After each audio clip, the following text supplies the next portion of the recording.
How do you approach this? If I said you're going to do LSU against Georgia, or are you going to do the Dragons against the Defenders?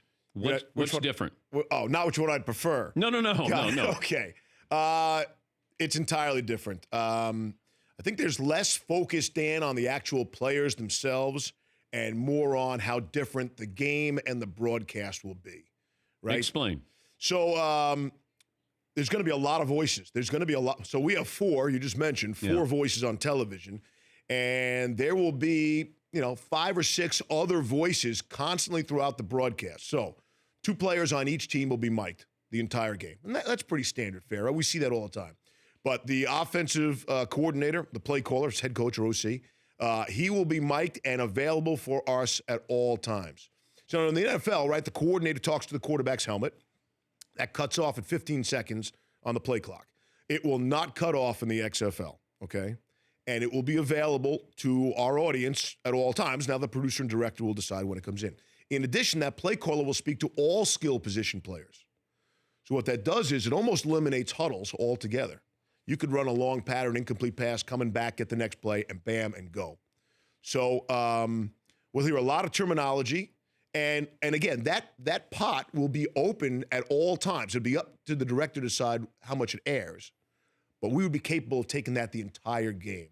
And that could be really interesting. And again, it doesn't cut off in the XFL. Conceivably, Dan, you could have the coordinator saying in the quarterback's helmet, look left, he's open. You know what I mean? Yeah. Like, I don't think they're going to take it to that level, but so that's the communication, and the essence of that is really to speed things up. They're going to go fast. There are tweaks to the rules which are different.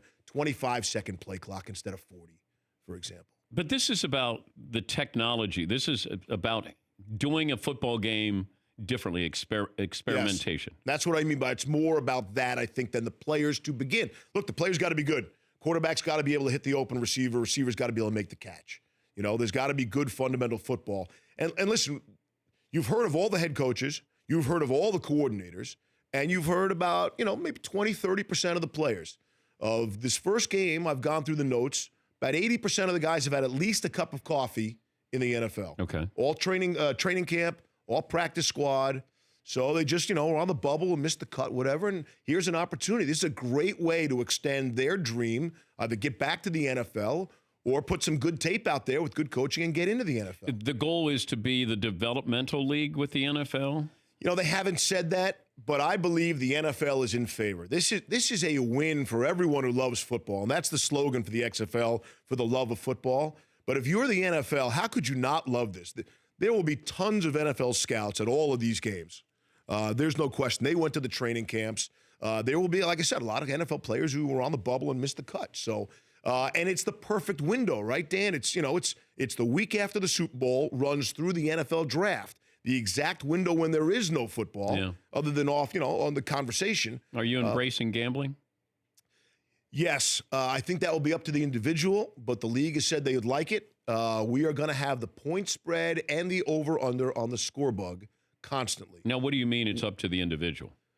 They've said if we want to talk about it, we can talk about it. They'd like us to, and then it'll be, the comfort level. Look, we do that in the fourth quarter anyway, right? Yeah. That's an important field goal to some people. And the point spread can be helpful in a lot of ways because, look, we don't know a lot about these teams. So I'd like to know going in who Vegas might think is a heavy favorite, who's expected to win this game. Should it be a high-scoring game or a low-scoring game? But they're going to do fantasy football too. Look, everything that's good about football, they're going to try to bring to the XFL. Why not? For more Dan Patrick Show, tune into Audience Channel 239 on DirecTV. Stream for free on BR Live or download the Dan Patrick Show app.